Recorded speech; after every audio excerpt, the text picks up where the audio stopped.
excited for today's topic. We're going to talk about how to burn fat naturally, which I know many of you will be interested in learning about what we're going to dive into today. But this is not going to be your typical eat less, move more kind of conversation. Okay, so this is going to be about we're going to be coming from a nervous system perspective with this discussion today, talking about your body's stress state and talking about how gentle somatic tools like shaking and movement can actually support fat loss in a sustainable way. Most people try to lose weight and lose fat, but are working against their bodies and working against nature. So I want to help you work with this and build back trust in your body's natural intelligence. I was inspired by Andrew Huberman's recent podcast. Maybe some of you know him. He is a neuroscientist. He has a very popular podcast and YouTube channel. And he did a discussion recently on how to burn fat. So he dives into things like cold plunges, caffeine, exercise intensity, and even how fidgeting influence metabolism. And so I thought it would be great to do a live stream on that and talk a little bit more about the tools that align with what I teach in my program, like fidgeting and shaking, nervous system safety, and gentle movement that boosts metabolism. We're also going to get into how adrenaline oxidizes fat, why cold plunges work for some but not all, and how chronic stress keeps fat on the body. Okay, so I'm pretty excited for this today. If you are joining me, let me know where you are tuning in from. And if there's anything specific that you want to learn about as I go along and as I get into this today, then you can post in the comments below, and you can always also ask questions. So I'm just making sure that we're live here on the Facebook group, and it looks like we are. So let's go ahead and dive into it. And by the way, if you haven't met me yet, I founded this group back in 2020 during COVID times to help people to get out of chronic pain, stress, and stop having to just manage their bodies so that they could live the life that they're meant to live, do the activities that they love to do. So I'm Jenna. I'm a movement and pain relief specialist. And let's go ahead and dive into this today. So the first thing I want to talk about is how adrenaline oxidizes fat, because that was one of the main points in Huberman's podcast. And in that episode, he explains how adrenaline, aka epinephrine, plays a key role in mobilizing fat for energy. Okay, so when it's released, say during exercise, cold exposure, or stress, it tells the body, we need fuel, and let's tap into our fat stores. So it helps you burn fat, right? This process is called lipolysis, and it's where fat is broken down into fatty acids that the body can then oxidize or burn for energy. So yes, adrenaline can help burn fat, but only in the right context. And this is where the nervous system approach comes in, okay? So how this ties into the nervous system? Well, adrenaline is a sympathetic nervous system hormone, right? So it's released when the body is in that fight or flight state, along with cortisol and I'm going to pronounce this wrong, norepinephrine. The sympathetic nervous system is like your internal accelerator, okay? So it increases your heart rate, it boosts alertness, and prepares the body for action, okay? So it's like that fight energy. So during short controlled bursts, and say like when you do a cold shower or a sprint workout, then this system is going to kick in. It's going to release adrenaline and help you to burn fat. But what happens when You are always in a fight or flight state. What happens when your body is chronically activated? And that's where so many of us are at these days, right? So, what happens is that your adrenaline and your cortisol stay high. The body then becomes inflamed, right? Tired, metabolically dysregulated. And your body says, I'm under threat. I need to store energy in fat and not burn it. This is something my mom always used to say to me. She'd be like, yeah, I know that when you're stressed out, you seem to put on more weight. And I mean, she would tell me that when I was even a teenager. I didn't understand what she was really even talking about, but now I understand it. So when we have that sustained sympathetic nervous system activation, it actually makes fat loss harder over time. So that's one of the issues with research is we're not always looking at these individuals over a long period of time. It's also very skewed. A lot of research is done on college students. So that's a very specific group of individuals, very specific demographic. Um, but what happens when we're in that activation is we experience insulin resistance, increased belly fat, hormonal imbalances, sleep disruption.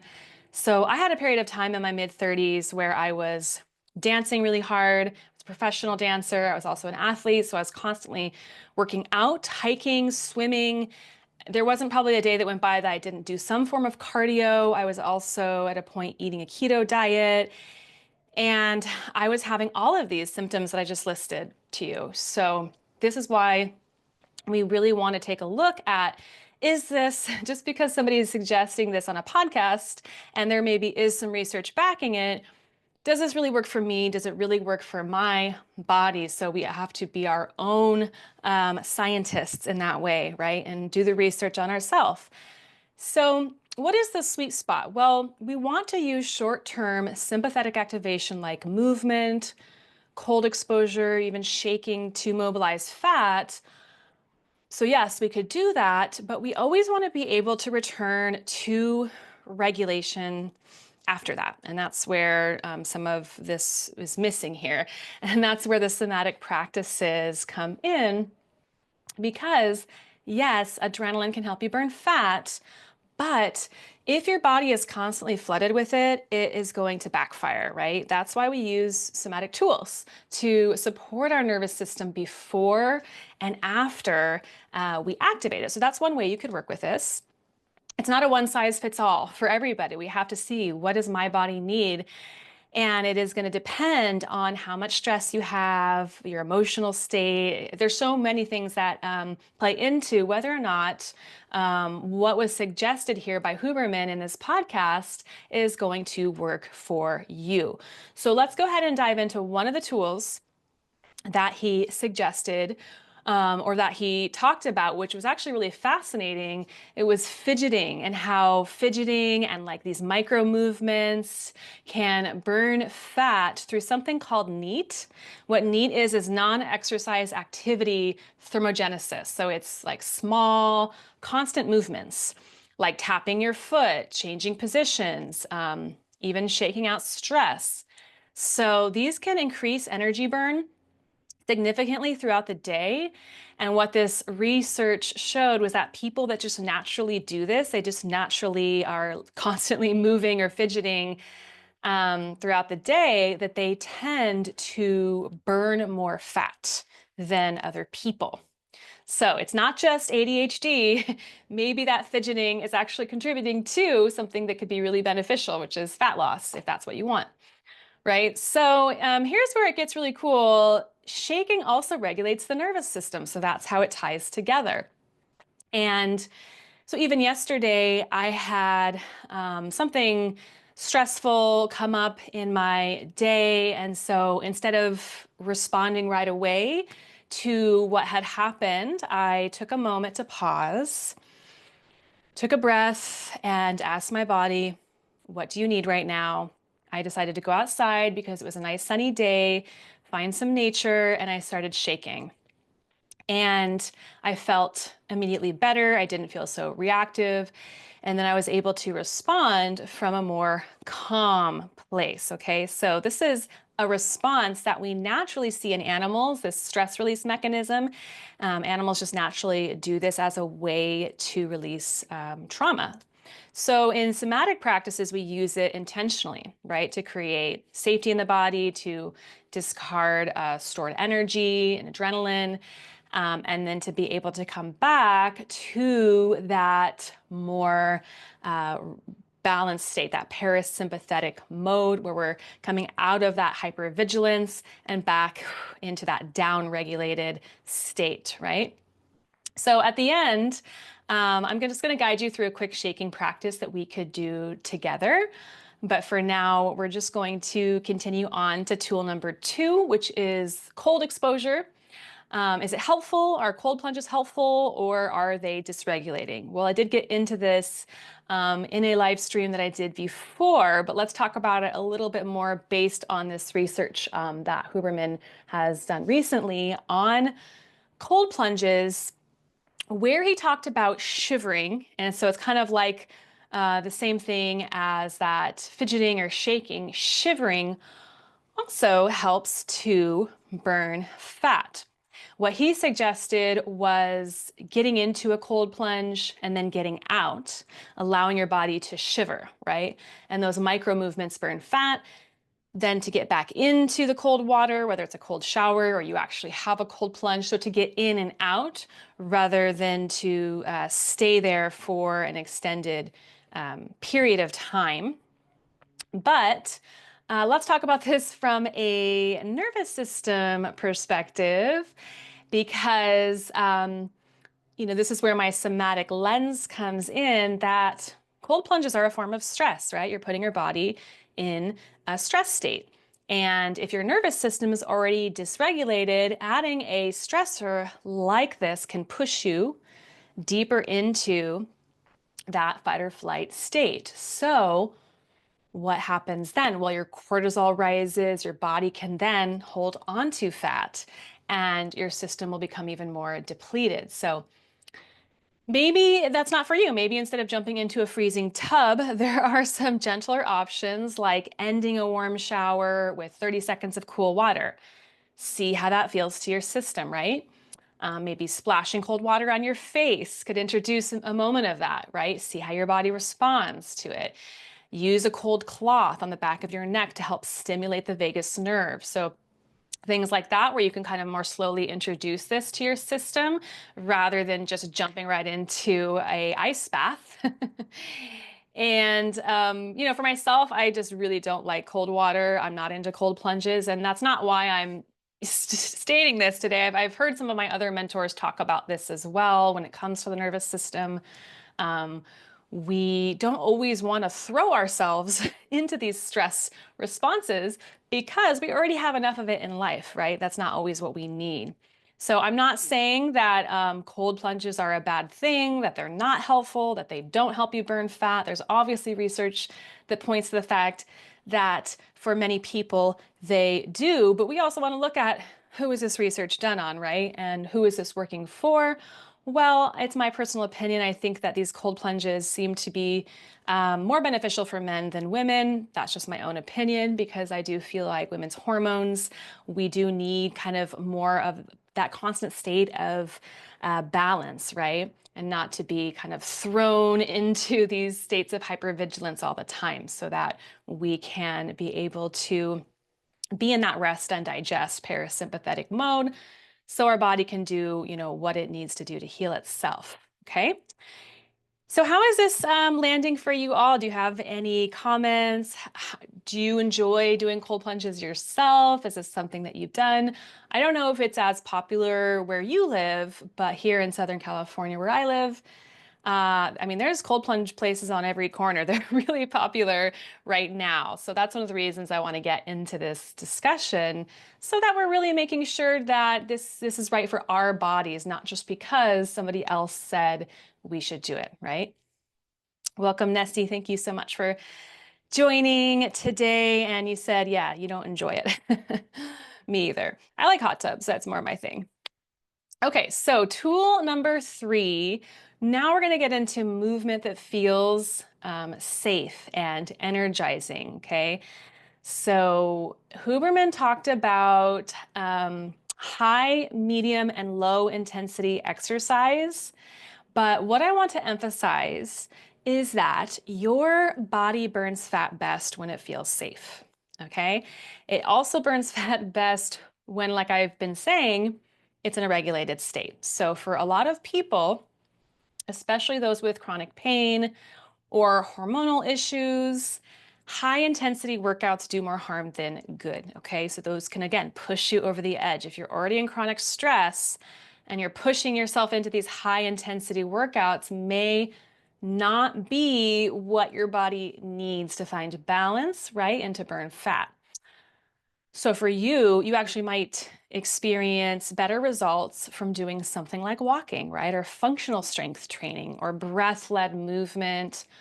Pilates is wonderful, something like that, because these support our metabolism. They help to reduce stress hormones, like I've been talking about, and they build strength in a very sustainable way, right? So you don't need to beat yourself up to have results. We don't need to earn our food. We just want to move in a way that's intentional, that creates a sense of safety in the body, and that again helps to entrain within us. Okay, now I'm in that rest and digest state. My body doesn't need to hold on to these stores of fat anymore.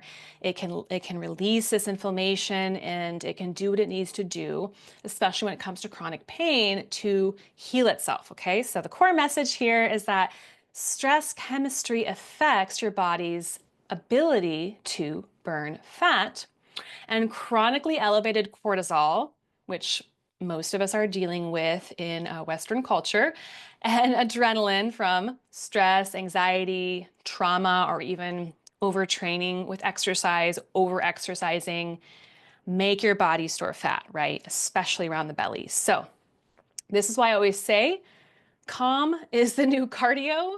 Not that cardio is bad. I love cardio, but we want to balance it out, right? With some other somatic tools like breath work, like the shaking practice we're going to do at the end here, and like nervous system focused movement that can help you to lower your stress hormones, improve your digestion and hormonal balance, reduce the inflammation in your body, regulate your appetite, your cravings, and create this internal safety that we need for change, okay? Because the body isn't broken. We don't have to fix it. It's been just trying to protect us.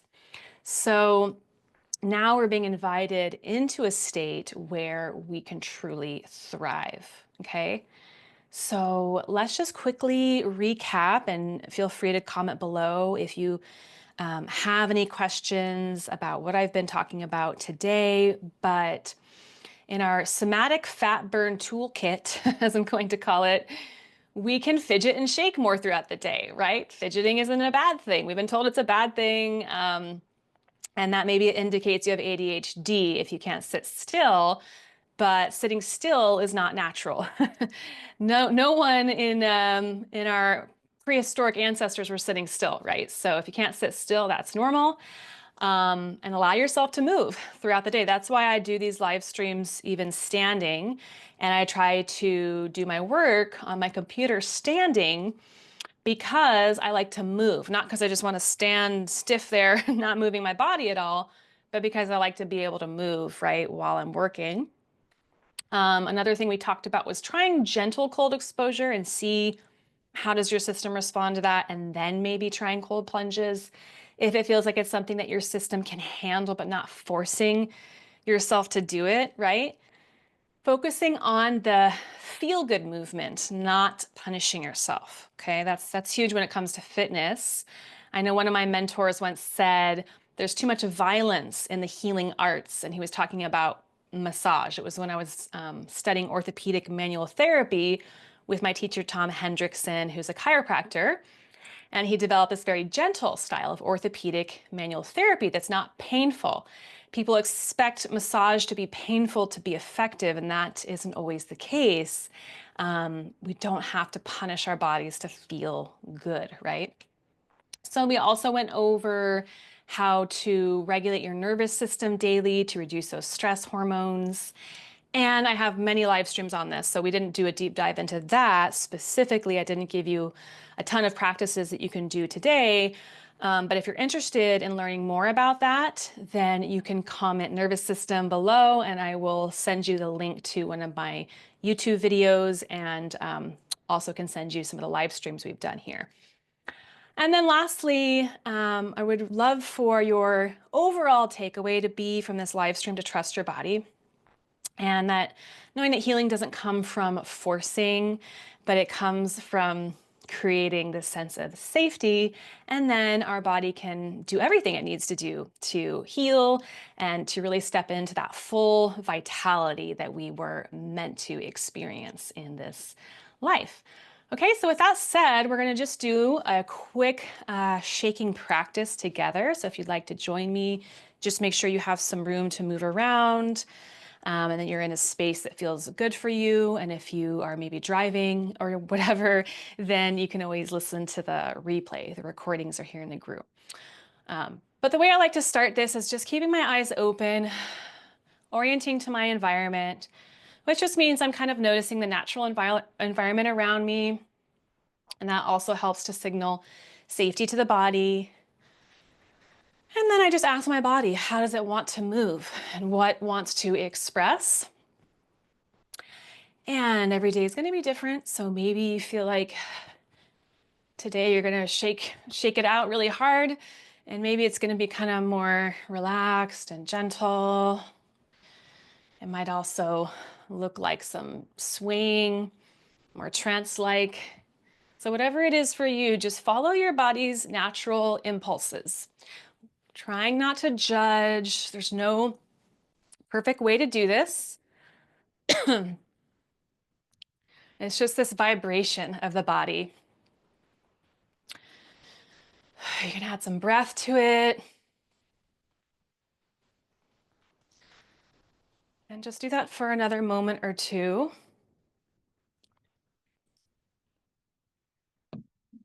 I feel like my throat's vibrating now.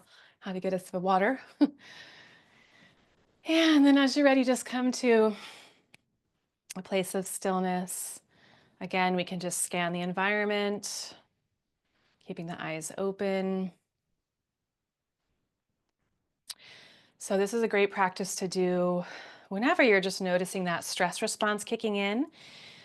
And whether you have a space where you could do this or not, there's a way that you could even do kind of micro movements like Huberman talks about that aren't so exaggerated, but just to really move that energy through your system. So thank you so much for being here today. And thank you for commenting here, Nessie. And I will definitely send over the videos there on the nervous system. If this conversation really resonated with you and you want to explore this deeper, I would love to invite you for a personalized call with me. They're complimentary for everybody in the group. And we can just get together for about 15 minutes, talk a little bit about what's going on with you, and I will give you a personalized tool that can help you with whatever is going on. So if you're wanting to discover which way would be best for you to burn fat that works for your body, or learn more about nervous system regulation, maybe learn more about some of these movement practices that we talked about so that you have something that you can use right away that's going to help bring your body back to its natural state of vitality and health, then you can comment vitality below. I can reach out to you. I'll give you my calendar link, and no pressure. It's just something I offer to folks in this group if you would like to connect with me one-on-one and learn a little bit more. So I will see you guys in the next live stream, and let me know if there's any other topics that you want to go over. I'm always up for any requests, and I will see you next time.